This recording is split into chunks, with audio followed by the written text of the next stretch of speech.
All right, there we go. All right, so welcome to Miss Walker's Story Time. We are going to be reading the next couple of chapters in our Soccer on Sunday. We started that book and we are down to we're on chapter 9, Goal. We are picking up after Annie and Jack and Roberto finished watching the World Cup in Mexico City, and they are trying back so that they can get the information they need. And they just finished up a soccer game with some kids they met, and they ran away because they played so well. So that's where we are picking up. And this is chapter 9, Goal. So now we can just be our old selves again, Roberto said, panting. There were no sign of the soccer kids. As Jack looked around, he saw a newspaper stand and a outdoor cafe. Hey, are you guys as hungry and thirsty as I am? He asked. Yes, said Annie and Roberto together. Jack pulled some pesos out of his backpack. How are we doing here? He said and showed the money to Roberto. Do we have enough for tacos and bus fare too? Jack nodded, grinning. Perfect. Let's grab a bite, then Annie and I will find the big banquet in the city. Really? Do you not need to wash up first? Asked Roberto. Oh, yeah, he sighed and looked at his mud splattered clothes. Let's worry about that after we eat, said Annie. The three of them stood up and headed inside the cafe. A heavy set woman with brown skin and gray hair was frying food behind the counter. A couple of teenagers were putting coins in the jukebox. Loud music started to play. 3 tacos and 3 lemonades, please, Roberto said to the woman behind the counter. She nodded and put food onto 3 plates. Then she brought the plates to the table and set them down. And she delivered 3 glasses of pink lemonade. Jack, Annie, and Roberto dug hungrily into their food. Jack gobbled the tacos filled with tomatoes, chilies, and cheese. He ate a big serving of black beans and yellow rice and gulped down his lemonade. Roberto, you scored a lot of goals today, Annie said with her mouth full. Yeah, your feet moved like lightning, said Jack. Roberto laughed. You two made me look good. You passed the ball to me every chance you got. It's called teamwork, said Annie. Yes, it is, said Jack. Someone called us the beautiful team. Right, said Annie. She raised her arms above her head. Yay, beautiful team, she exclaimed. Roberto laughed. You have good enthusiasm for soccer, Jack and Annie. Enthusiasm is everything. Jack and smiled. Right. Now I have enthusiasm for eating this food. He said, Me too, said Annie, taking another bite of the rice and beans. Hey, Jack, where did you get that ring? Roberto asked. It looks like it's on fire. What? Jack and Annie said together. They both looked at the ring on Jack's finger. It flickered with light. Oh, man, Jack whispered. Annie's eyes grew big. What were we just talking about? She asked. Food, said Jack. Jack's bicycle kick, Roberto said. The beautiful team, said Annie.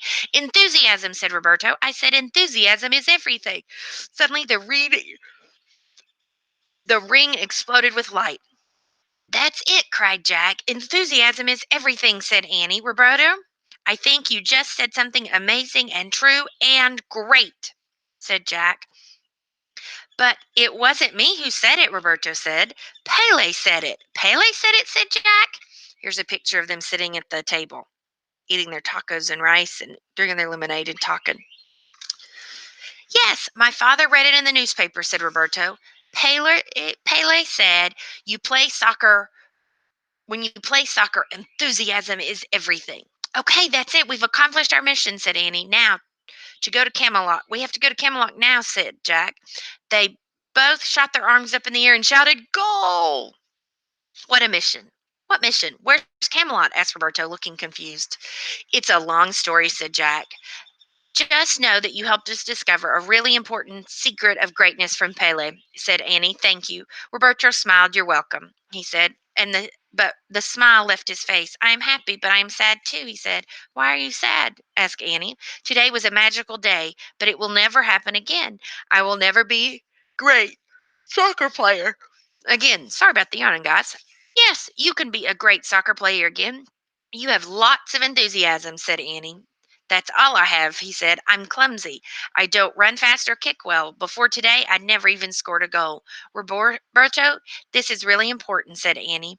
If you want to be a great soccer player, or a great anything, Jack broke in. Right. If you want to be a great anything, there are four secrets you need to know. Right. First, you need to have humility. That means being willing to learn from others. Roberto has that, said Annie. Absolutely, you have that, Jack told Roberto. Second, being great takes hard work. Do you work hard at practicing soccer? Annie asked Roberto. Well, no, said Roberto. I don't either, said Jack. Okay, we should both start practicing more. Third, you need to have meaning and purpose for your life, said Annie. Roberto, friend, what does that mean? That means try to do something that's good for the world and not just yourself, said Annie. Oh, well, soccer does that. It brings people together from different neighborhoods. And today, it brought people together from all over the world at the stadium. It brought the three of us together, said Annie. Good, said Jack. And finally, enthusiasm. Enthusiasm is something we know you have. Yes, said Roberto, smiling. He settled back into his seat. So, I know the thing I must do. I must practice very hard. My brothers and sisters will help me with that. Oh no, he said, what's wrong? I must go. I forgot all about my family. Everyone is waiting to hear stories about the game. Oh, right. We have to go too, said Jack, standing up. Jack looked at their bill and left a bunch of pesos on the table. Then they headed out the cafe. The rain had let up, and there was steamy mist in the air. Where's the banquet you must find? Said Roberto. Oh, we don't have to go there anymore, said Jack. Our mission is done. Now we need to get back to the U.S. Embassy. No problem. The bus goes to Insurgent Station near the embassy. We can get off there and I can catch the metro to my neighborhood. Come on. He led Jack and Annie across the vacant lot. They started up the dirt road to the with the small stucco houses. There it is. Run, said Jack. Roberto. The old bus was rattling up the road. Jack and Annie ran with Roberto to the corner. Out of breath, they got to the bus stop just in time. The doors opened and the three of them up to board. Metro insurgents, please, said Jack to the driver. He paid the three fares. Then, even though there were plenty of seats, Jack and Annie and Roberto squeezed into a two-seater so they could all be together. As the bus ran around the outskirts of Mexico City, Jack leaned his head against the window and closed his eyes. The next thing he knew, he was back in the game, kicking the ball forward, backwards, sideways, jumping into the air, lobbing balls past defenders, past the goalie, into the net. Jack held a trophy high in his head, and the crowd roared. Wake up, kids, you're here, announced the bus driver. Jack opened his eyes. The bus driver was standing over them. They had fallen asleep on the long ride back to the city. And he gently shook Roberto's shoulder, waking him up. He sat up straight. Or stop, Roberto, she said. Oh, he said. Jack and Annie Roberto scrambled out of their seats. They jumped off the bus and stood together on the Plaza Metro Insurgents. Do you know how to get to the embassy from here? Sure, we've been there already, said Annie. Good, said Roberto. He shook hands with Jack and Annie. Thank you, Jack and Annie. He said formally, thank you for everything. Thank you for everything, Roberto, said Jack. Happy birthday forever, said Annie. Roberto flashed his beautiful smile and waved to them and turned and hurried to the metro station. What a great kid, Jack said. I wish he lived in Frog Creek, said Annie. Me too. Well, ready? Yep, said Annie. Onward to Camelot. It was dark as Jack and Annie headed up Florencia Avenue. They passed the Angel and then ran down the street to the U.S. Embassy. The embassy grounds were quiet. There was no sign of the security guard. I hope Benny got to watch the game on TV, said Annie. I would like to see the game someday, he said, Jack. I bet there's a way back computer or DVD.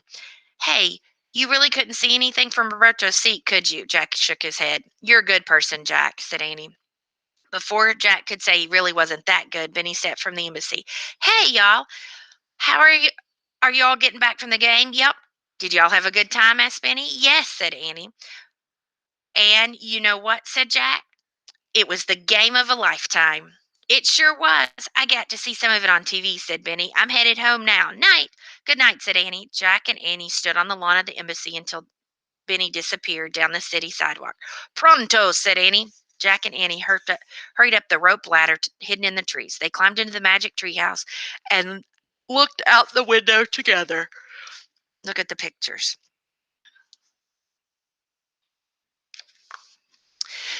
A fiery waterfall of green and yellow stars were bursting from above the jagged skyline of Mexico City, with whistling and popping sounds, the fireworks celebrating the game of a lifetime.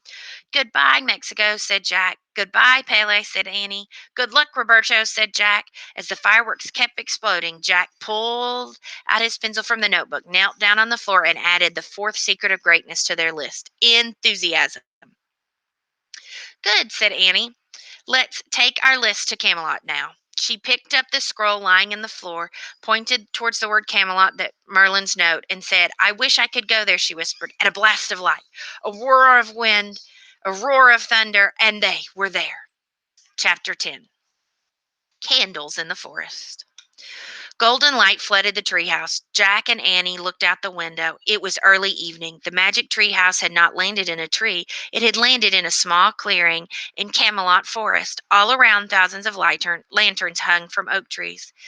Their candle lights shone on the knights in gleaming armor. The ladies in cone-shaped hats had flowing veils. Jack couldn't speak. Even Annie was speechless. Morgan Le Fay stepped from the crowd. The enchanted librarian was dressed in a long velvet gown, her hair white, shimmering in the candlelight. Welcome back, Jack and Annie, said Morgan. Thank you, said Jack. Sorry we're so dirty. We just had a tough soccer game. You look wonderful to us, said Morgan, smiling. All of Camelot celebrates your return. 52 times you have traveled to faraway places in my magic treehouse, and 52 times you have proven your courage and kindness under the most difficult of circumstances. It is a magical number, the same as there are in weeks in a year. Carrying his stuff, Merlin the magician stepped forward and stood beside Morgan. Jack and Annie, I have heard stories of your adventures long before I met you. I could not believe two children could venture into the lands of dinosaurs, castles, ancient Egypt, pirates, and return unharmed.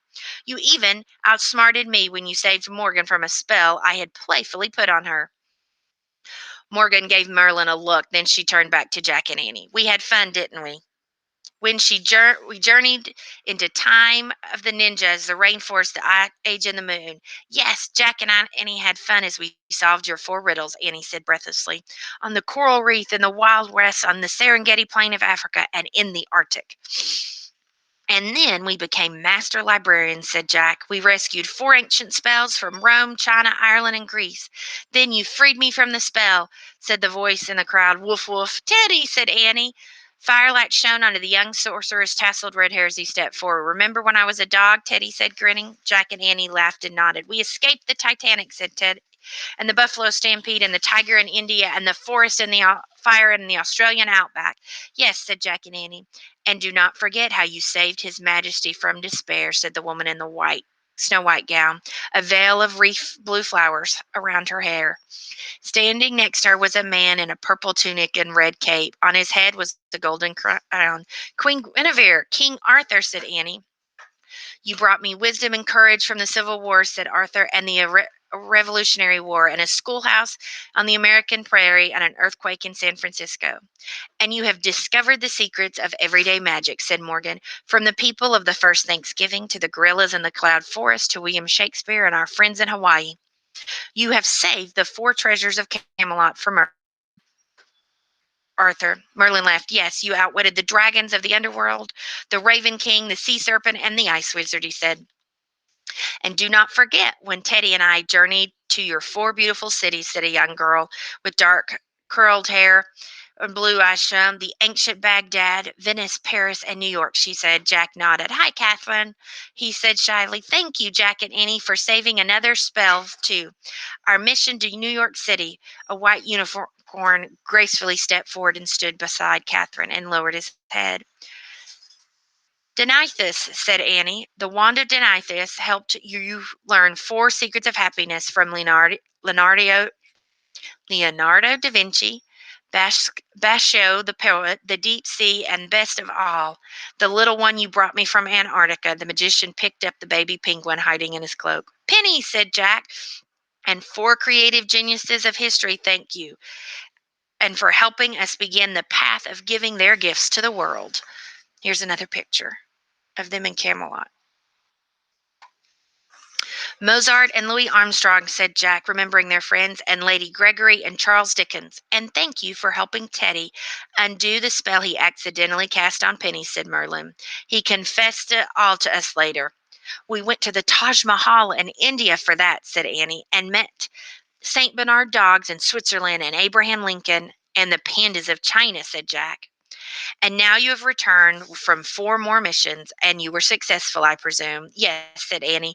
We learned the secrets of greatness by spending time with Alexander the Great and his black stallion, the great Houdini and his wife Bess, Florence Nightingale, and finally, said Jack, Pele the Great. He held out the notebook paper on which he had written 4 secrets of greatness.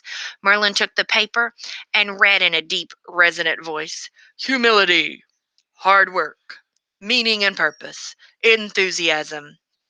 The magician was silent for a moment. He seemed deep in thought. Then he looked back at Jack and Annie. Yes, perfect. Thank you, Jack and Annie, for your greatness. Jack and Annie smiled and shrugged. We're not great. We're just 2 regular kids, said Annie. Really lucky regular kids. On your journeys, you have learned many things, said Morgan, and you have seen many parts of the world, and you have met remarkable people, Jack, and you have become kinder and more courageous. Annie, you have become more thoughtful. Your next missions may be even more challenging, said Merlin. Really? Breathed Jack. How can prepare for that? Don't worry, said Morgan. We want you to do other things your kids your age do. We want you to learn things in school, have fun with your family and friends, and read books and play outside, said Teddy. Play music, play with animals, said Catherine. Jack and Annie smiled. Goodbye, Jack and Annie, said Merlin. For now, said Morgan. The candle flames danced wildly in the gentle breeze, and in the golden light, bells rang through the air. Sweet music filled the forest with sounds of flutes and horns. The wind began to blow. The treehouse started to spin. It spun faster and faster. Then everything was still, absolutely still. The pale gold light of dawn showed through the window of the treehouse. Jack and Annie were back in the woods at Frog Creek, and their clothes were clean. No time had passed in Frog Creek. Did did that all happen? Said Jack. What all? Thousands of candles in the woods, and King Arthur and Queen Gwendolen and Merlin and Morgan and Teddy and Kathleen. All that, said Jack. I think, said Annie. Amazing. I wonder what our next mission will be. I hope we find out soon, said Annie. Yep, said Jack. Let's go home. He pulled on his backpack and started down the rope ladder. Annie followed him. They stepped onto the ground and started through the summer woods. Neither of them spoke as they walked under the trees, through the patches of shadow and light. Finally, Jack broke the silence. I think I'll buy a soccer goal today with my birthday money, he said, and set it up in the backyard. Good idea, said Annie. Let's email Jenny and Randy and Quinn and see if they want to practice with us. Yeah, and Will and Laley and Griffin, said Jack. I want to pick up some books at the library too and check out some exciting ones, the big adventures and interesting information. Cool, said Annie. Okay, so I guess that's what we'll do today, said Jack. Breakfast, bike to the library, then to the sports shop, home for lunch, practice soccer, eat dinner, and read before bed. Sounds like a plan, said Annie. A perfect one, said Jack. They quickened their steps as they left Frog Creek Woods and headed for home. And here is the picture of Pele and his quote: Enthusiasm is everything. It must be taut and vibrating like a green guitar string, Pele. So that is the end of that story, and I hope you all enjoyed it. And like so many other of the Magic Treehouse books, along with the book, there's also a book that she wrote called The Fact Finder. This one is called The Fact Tracker, and it is about soccer, and that's what it looks like right there. So you can Okay. check that out to get more information about the actual game of soccer. All right, guys. That brings us